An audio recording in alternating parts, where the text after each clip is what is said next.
you might have the feeling you don't have enough. You don't have enough time.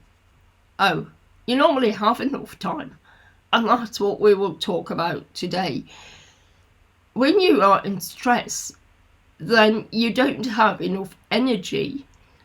And that means we have to upload our tank of energy. And how can that be done? First of all, there is the leisure time or free time. Go out, go for a walk, enjoy your walk. But when you think you don't have enough, that can be a difficult thing to stay calm, to enjoy yourself, and not to be spinning in your mind, spinning around with your thoughts and thinking, I haven't done that yet, I have to do that, and time is running.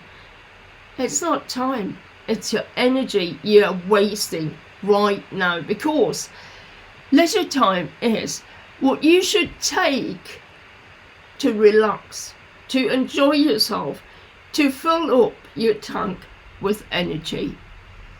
So you might think of working smarter. Smarter means you are working all your tasks or on your tasks, but you are doing it in a shorter time span. And that means we have to change. You have to change your mindset and your productivity. You might sit down and think, how can you be smarter? And what is blocking you in your mind? Why aren't you as productive as you could be, as efficient as you could be? And that might be the way you're handling things. For example, to write everything down by hand takes longer than to type it.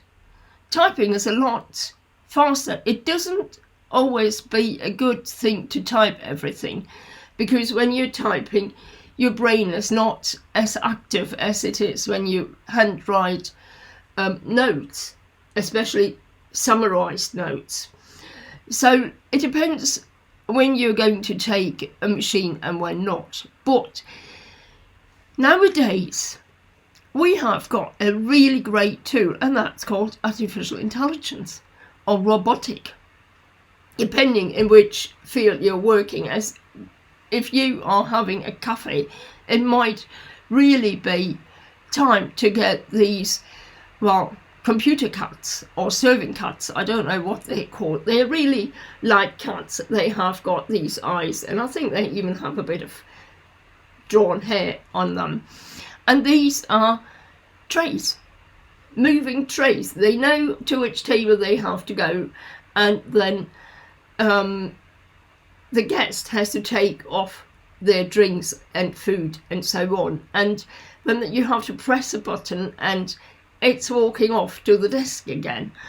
And the same is with these apps where you can order and pay already. So really, these cafes and restaurants don't really need much personnel anymore.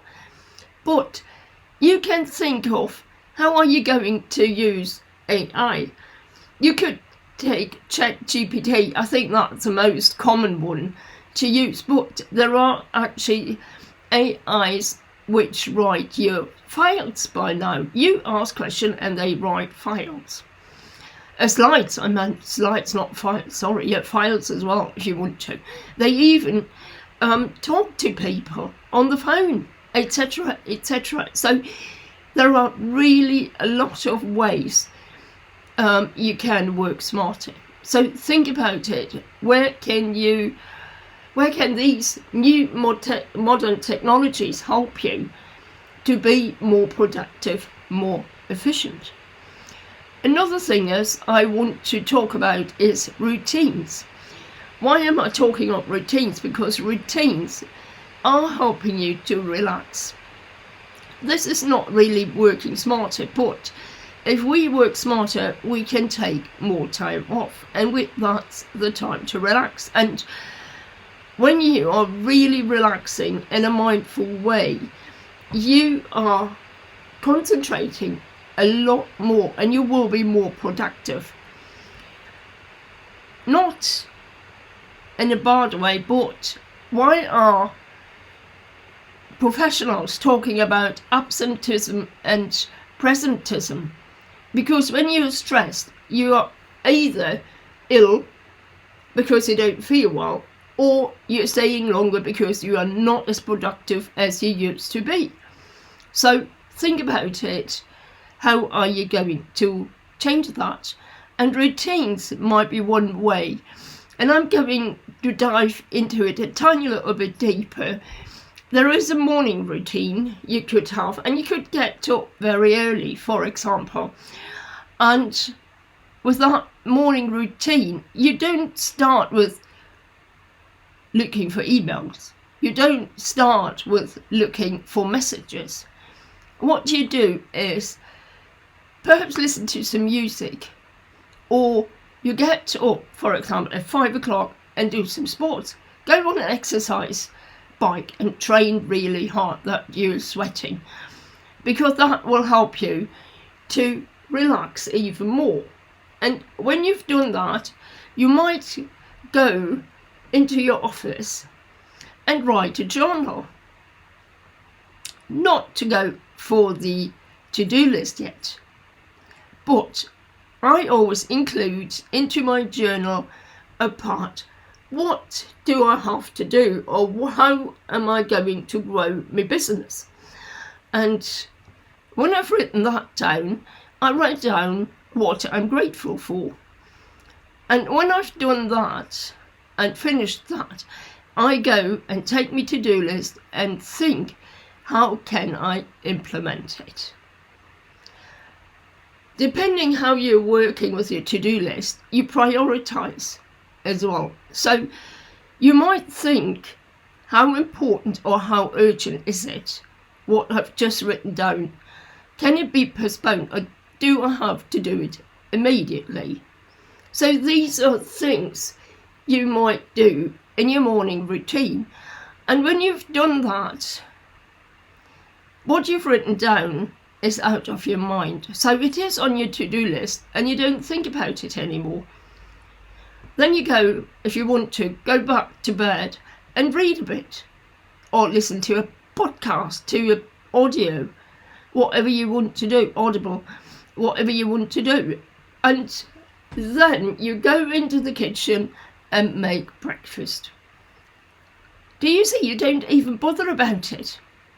And when you've eaten, you take your to-do list and you have a look what is to do next, or you drive to your working place if you're not working from home.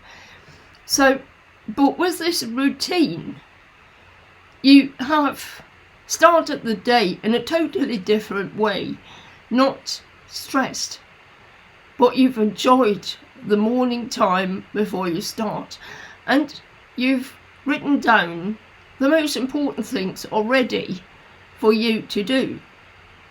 So I hope that helps you to get some routine into your morning.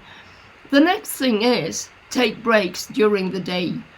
And these are so important because these breaks, especially around lunchtime, afternoon, will affect your sleep. I know you might not know it, but it does.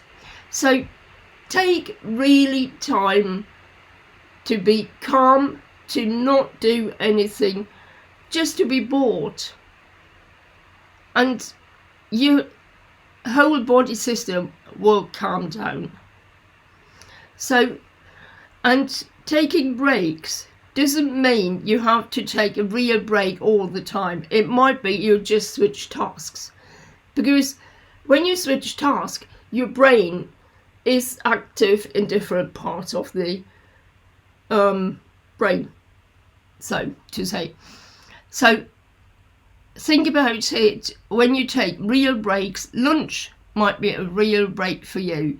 And make sure you have it, if possible, at the same time every day. And now I'm coming to the last one, your sleeping routine or sleep routine. Before you go to bed, switch off all devices because of the blue light, and just sit down and read a book or listen to an audible. But when you listen, you don't have to look at the screen. So put the screen on a desk so you don't see it, and just listen to what this person is telling you. You might as well do some meditation, sleeping meditation, or any other meditation that calms you down. It might even be a body scan. I'm not too keen on body scans, but do whatever helps you to have a nice sleep, not to wake up at night, and to dream and to have a really recovering sleep. Now I want to remind you, please subscribe to my newsletter so you will get more information, and you will also be notified of any events which are taking place.